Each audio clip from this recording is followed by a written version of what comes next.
bit of a different personality intro today. I just wanted to point out that I messed about doing this vid in 4K, and for all the proper 4K grabbing I did, so, the PS4 games basically, I was using one of these, a Crucial MX500 2TB SSD. Now, this isn't a sponsored message, but I was sent one by my friends at Crucial to try out, so I think it's fair to say this little bugger handled itself very well indeed, recording a hell of a lot of very high bitrate raw 4K footage. We're talking a bitrate of 300 plus megabytes, which is a slight step up from the 16 megabyte 1080p footage my AVerMedia records at. I then had to spend ages downscaling said 4K footage because my PC couldn't handle it, but there you go. Anyway, if you're looking for an SSD for whatever reason, this would be a good shout. They range from £40 to £200, 250GB to 2TB. Non-affiliate link is below. Regular personality intros will return next video. What's in an intro? Well, I'm not here to discuss that. Instead, I want to highlight a fair few opening sections to games that are excellent for one reason or another. They grab you by the ghoulies. Grabbed by the ghoulies isn't in this list, and make you really want to play more, which is, something a game should do.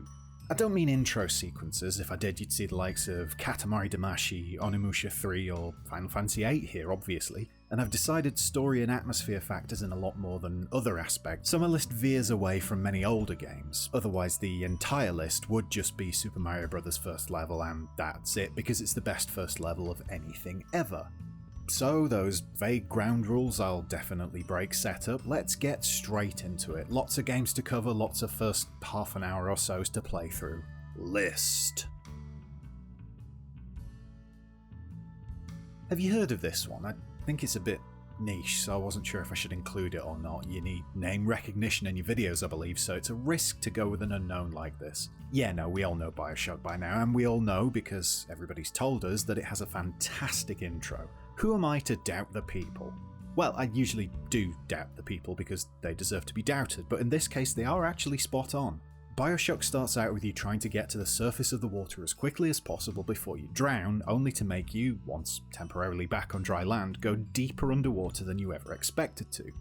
The setup is a bit full on, with Andrew Ryan's decorations and ornaments a mite over the top, though that does fit the character, but the grand reveal of Rapture, the city under the waves, is still to this day one of the best things I've ever experienced in a game. And then on arrival, the lack of ability you have to move, to explore, to escape comes into play when you're introduced to the game's main enemy. You're a captive audience for the spectacle of Rapture, and a captive victim for the maniacal splicer. Splendor and terror mere minutes apart, two themes played on throughout the entirety of BioShock. Yeah, it's a pretty good intro.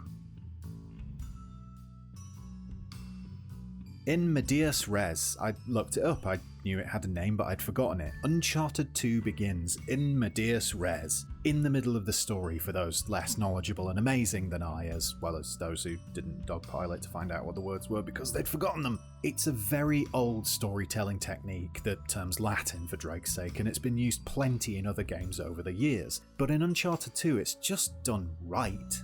Everything about it makes you want to find stuff out, to stick around and hear the full story. Things have happened earlier, resulting in Drake being injured and left for dead on a train carriage about to fall off a cliff, and once you escape this situation, is that a spoiler? You're obviously going to move on and get your vengeance on those who wronged you. It just plucks all those I want to know strings we have running so taut in our brains. Simple, straightforward, and an exciting, captivating open to one of the PS3's best games.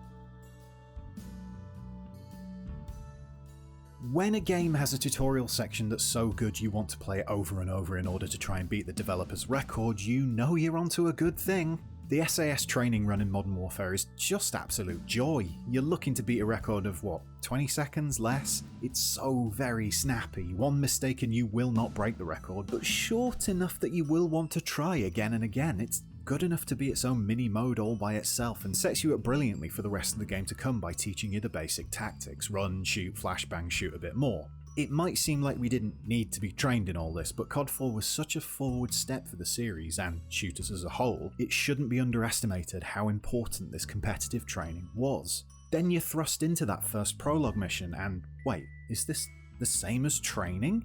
Almost as if the training section has a point from a storyline perspective. What? Mind blown, etc, etc. The whole first mission doesn't play out like the tutorial, but the opening part is more or less exactly the same. You get an instant pang of recognition, giving you an actual boost of confidence. You've done it before, after all. Then you get stuck into the nitty-gritty of modern warfare, that being whack-a-mole with guns. Fine stuff indeed. In an ideal world, this would have been Allied Assault, given a bunch of the folks who made that went on to form Infinity Ward, but list neatness be damned. Fact is, it was Medal of Honor Frontline that had the D-Day landing as its opening mission, so it ends up being the Medal of Honor game with the introductory sequence that drags you in by their short and curlies. I remember playing this when it came out and just being overwhelmed, feeling like this must have been a close approximation of what it was those men went through that day many decades ago. I mean, it's not at all, but the fact is we were simpler people in 2002, and this was a seriously impressive introduction to the game, to the point that what followed was all a bit bland by comparison. But while it lasts, it's something special. Lifting from Save Private Ryan it might be, but that doesn't stop Frontline's intro from being intense, exciting, admittedly a bit confusing, and up there with the best of them. I would have appreciated some on-screen mission markers though, because by crikey I had no idea what I was shooting at half the time. How many times has the train intro been ripped off by now? A lot is the answer. I know the internet demands scientific accuracy, sources and objective reportage of everything, but you won't get that here. I'm sticking with a lot. Some of these tributes are even in this list, but there's a reason Half-Life's introduction was copied. It's brilliant. Rather than just blandly showing you the Black Mesa facility, it gives you the ability to jog around your little commuter carriage and take in things for yourself, even to miss them if you're not paying attention. It makes that secondary storytelling aspect an interactive one, which by design makes the player feel more involved and thus immerses them more in the game world. Then, when you actually get to work, you can toss about setting off alarms and blowing up food in the microwave, just like we all do at work because we're all as sociopathic as the one free man. Then the actual game bit kicks in and sets it all in motion with, well, the blast. Half-Life has a fantastic opening sequence. There really is a reason it's been copied so much. That's not to say it was copied in the sequel though. This opening starts as an homage to the original, that identifiable little trigger to make players of the first game sit up and take notice from the outset. But this train ride is shorter because Valve wants to get you out onto the platform and into the world of City 17. This is not the Earth you left at the end of the first game. Seems like you lost? The feeling of fascistic oppression is tangible, the iconography strong, the propaganda ladled on thickly from the outset. You instantly know what kind of place this is, that the world is in bad shape, and that despite the claims our benefactors have our best interests at heart, it's fair to assume they do not. A few minutes in the city, seeing how innocent civilians are treated, the simple act of being made to pick up and bin a can, which manages to hammer home both that fascistic aspect and show off the natty new physics engine, it's one of the best intros to anything ever, quite frankly. The fact it develops at a natural pace into an exhilarating chase sequence through housing blocks and over rooftops, ultimately resulting in rescue by one of gaming's greatest characters, can you tell I like Half-Life 2? It's bloody brilliant. Maybe this doesn't seem like one of the best on paper or on a screen or however people consume things in this brave new world we live in today. Resident Evil 4's intro is a simple case of getting out of a car, teaching yourself the controls, having to shoot a Spaniard who sounds Mexican, then getting mobbed and panicking and wrestling with the rubbish controls a lot. It's been done, right?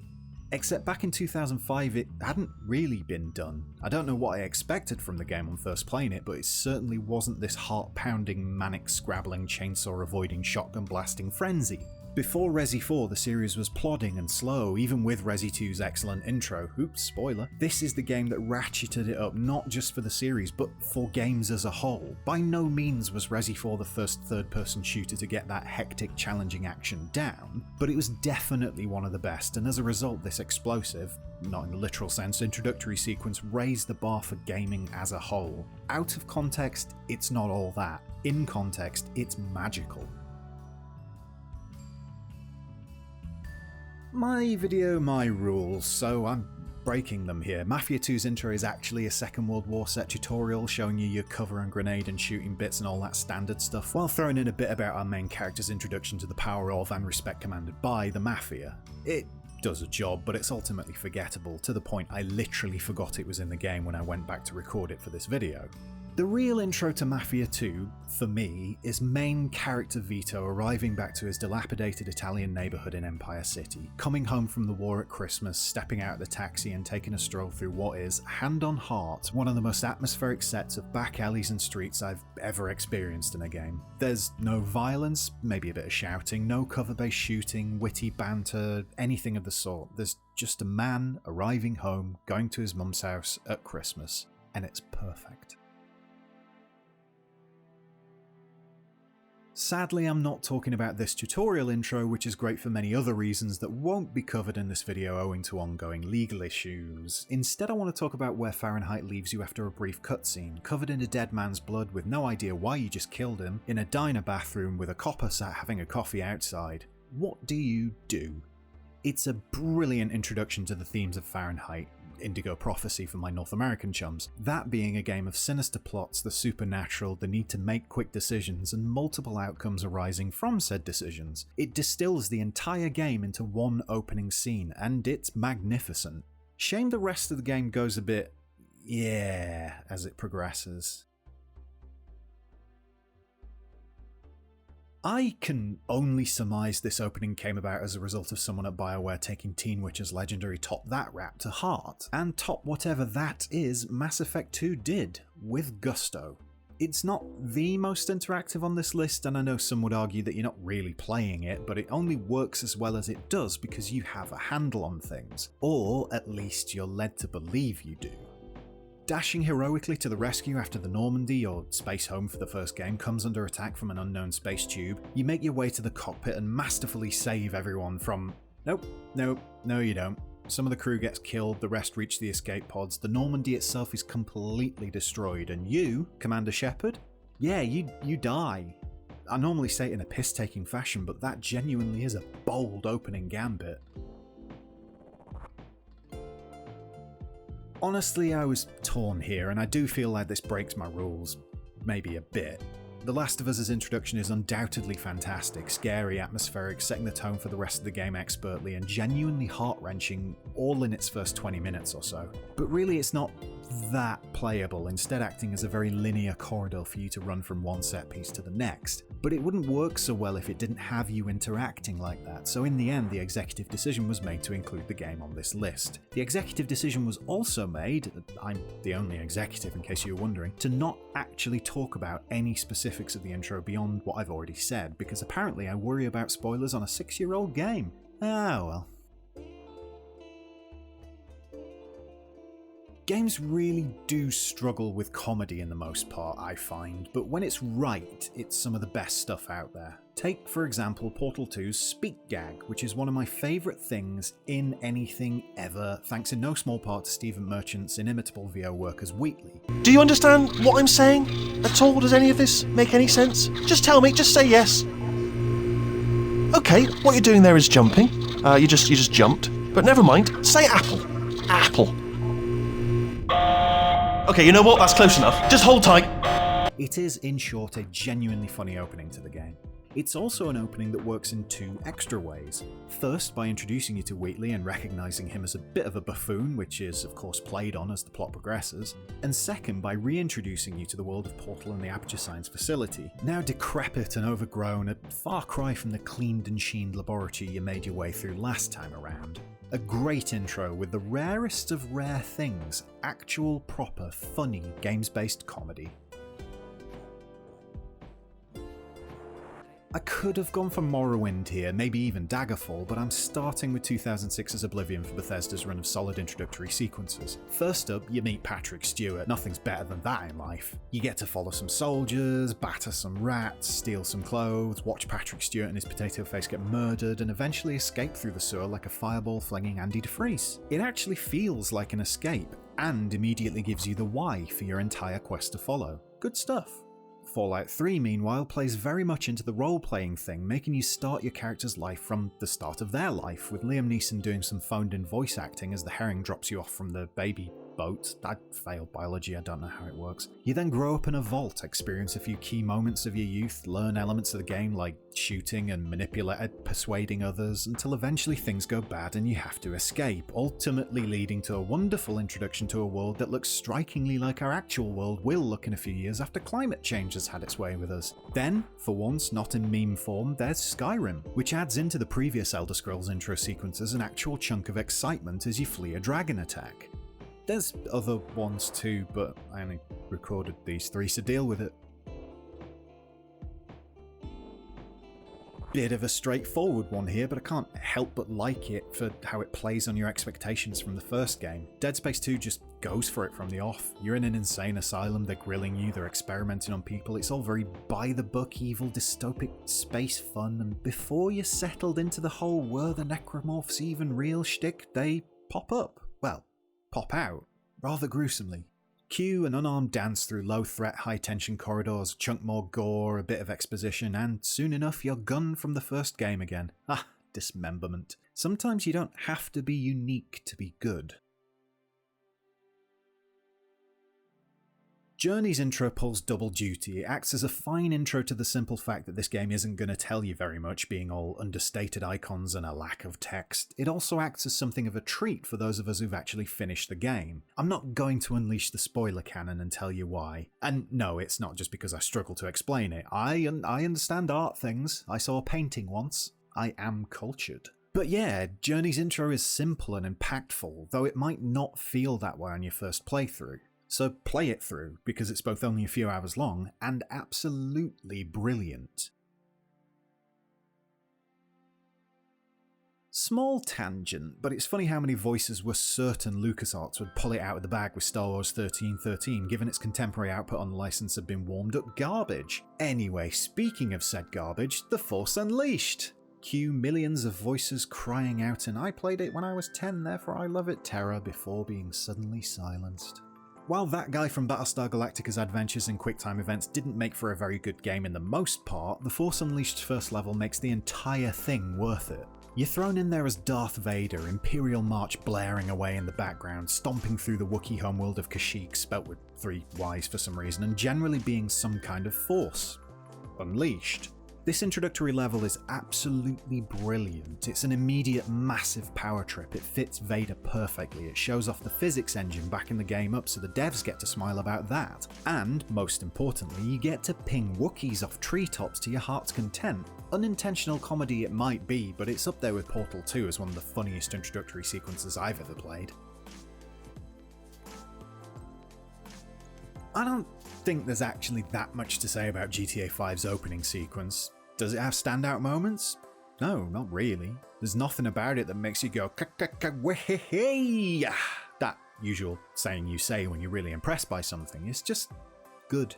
It introduces 2 of the 3 main characters and their dynamic, it shows why they're bastards, it shows why things end up in Los Santos, it gives you a taste of the story, driving, shooting, and character switching mechanics. It manages to fit most of the core elements of the entire game in the first 10 minutes with hardly any flab. I mean, the shootout could be a bit quicker, but that's about it. It just shows when Rockstar isn't faffing about making you be a slow cowboy for 80 hours, it can make some cracking linear experiences. This is one of those intros that manages to be perfectly functional the first time through, introducing elements of the game, showing where the story's heading, making sure you know you're not in a very good situation. It's fine, but it's not something deserving of a place on this list. It's when you've finished the first season of The Walking Dead, when you go back and kick it all off again, that this introductory sequence takes on a whole new level of, let's go with emotional impact.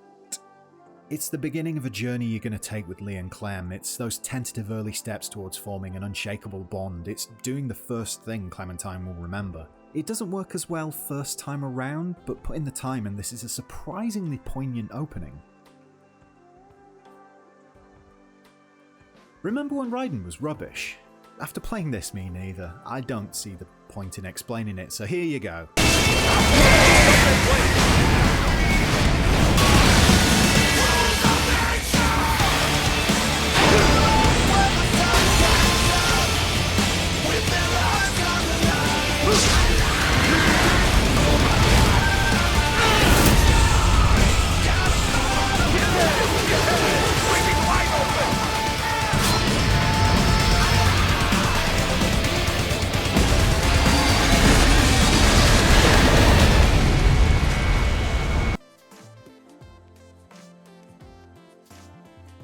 we swiftly follow up that platinum effort with another one that arguably tops it, from falling clocks to Christmas shopping and a new pair of heels, or guns, or both. There's little about the Bayonetta games I don't love, and Bayonetta 2's intro is a thing of sheer, ridiculous wonder.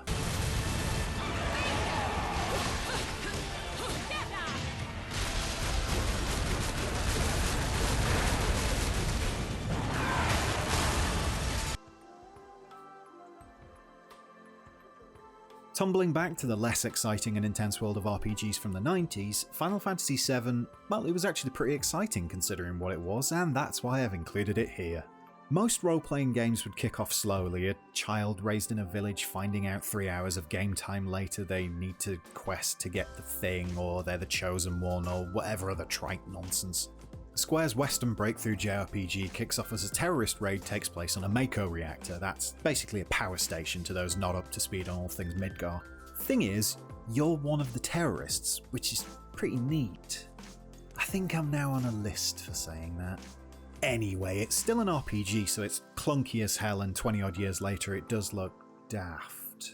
But there's no denying Final Fantasy VII stuck its head above the parapet when it came to traditional twee intros of the genre. Bonus points for getting across the fact Cloud is a bit of a burk without resorting to massive amounts of exposition too. Well done! Ultimately, this one's a case of the sort of story I would write at junior school, not knowing how to end it and so settling with, and then he woke up. But STARBREEZE's attempt to make the greatest licensed title of all time manages to pull off the dream angle without too much to be embarrassed about. How? Well, by making it make sense, while at the same time making sure it's a useful dream. So not like those ones where you're in a room with loads of pasties to chow down on and you're enjoying the pasties, then you wake up and you don't have any pasties. They're useless dreams.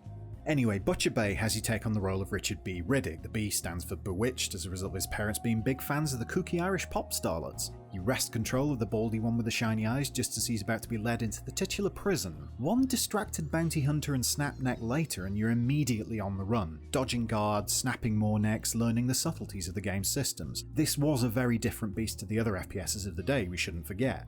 You're soon into the rhythm of things, skulking through the shadows and, well, yeah, snapping more necks. Just when you're about to very much stick it to the man by escaping the toughest slam in the verse, you're woken up. It was all a dream. Darn. But, at the very least, while it isn't quite so easy to actually escape from Butcher Bay, you do get to meet Exhibit. That's gotta be a dream come true.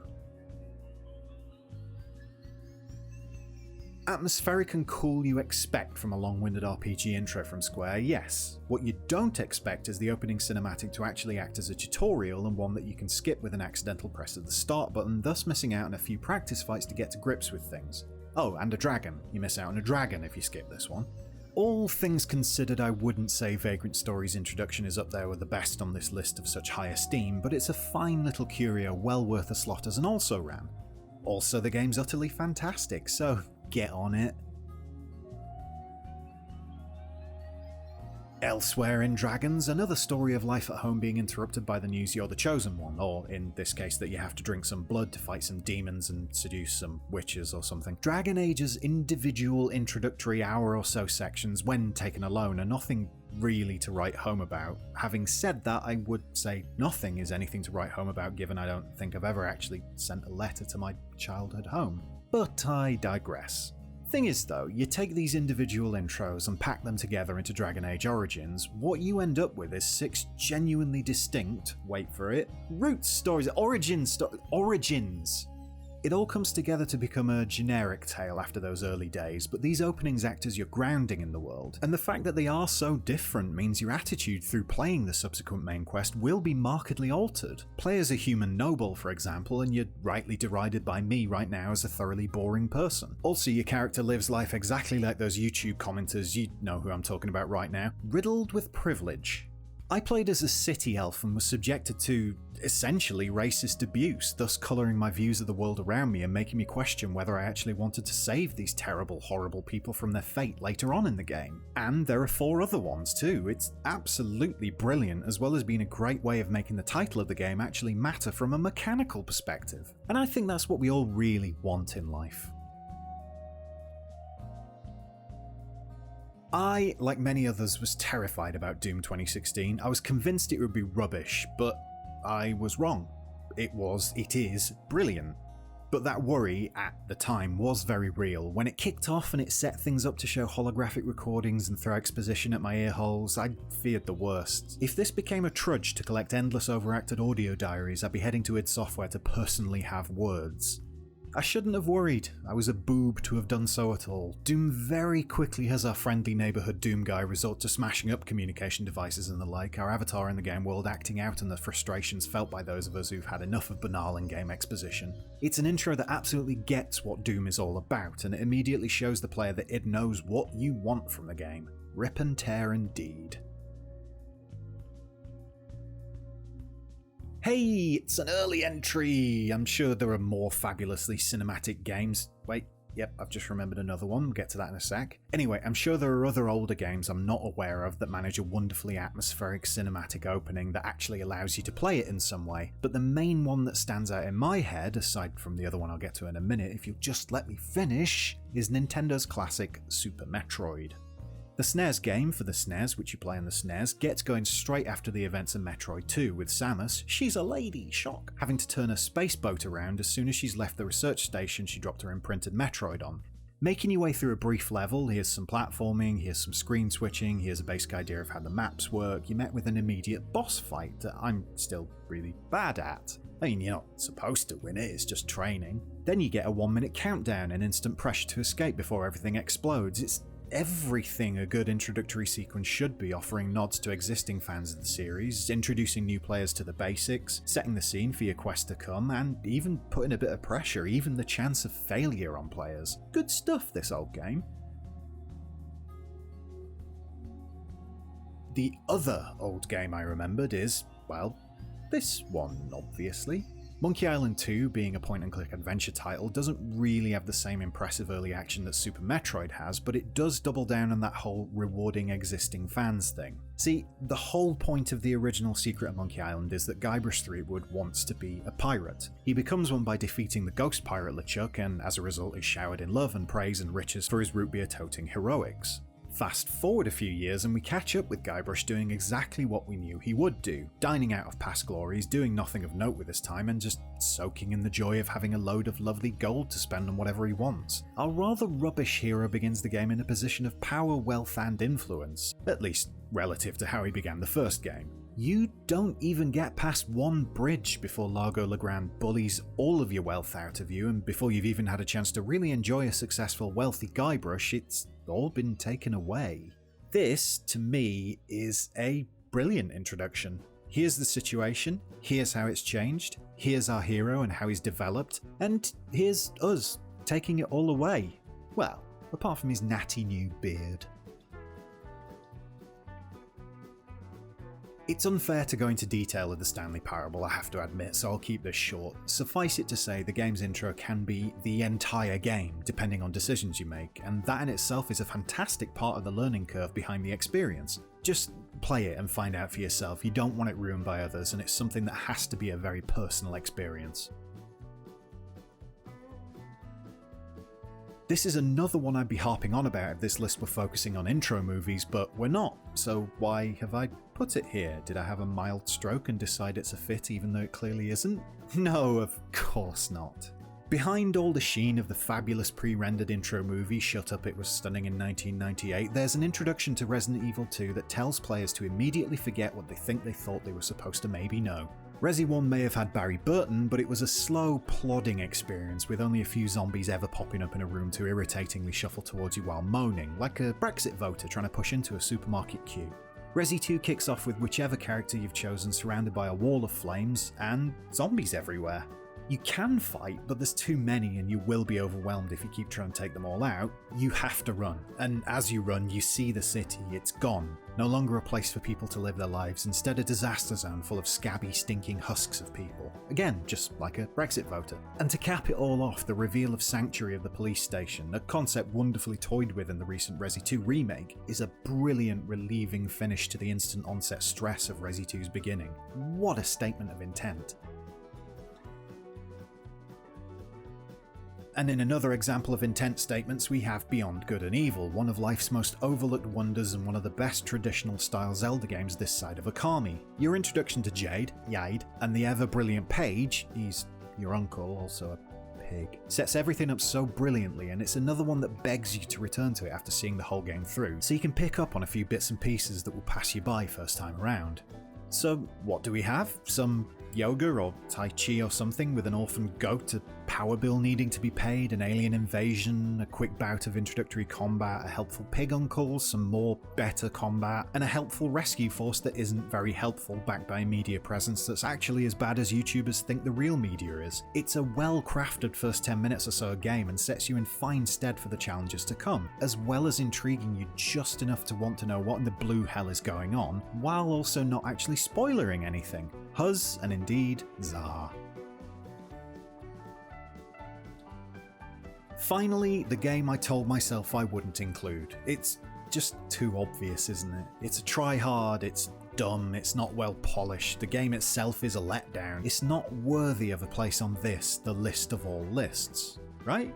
And then I played it again, just to check.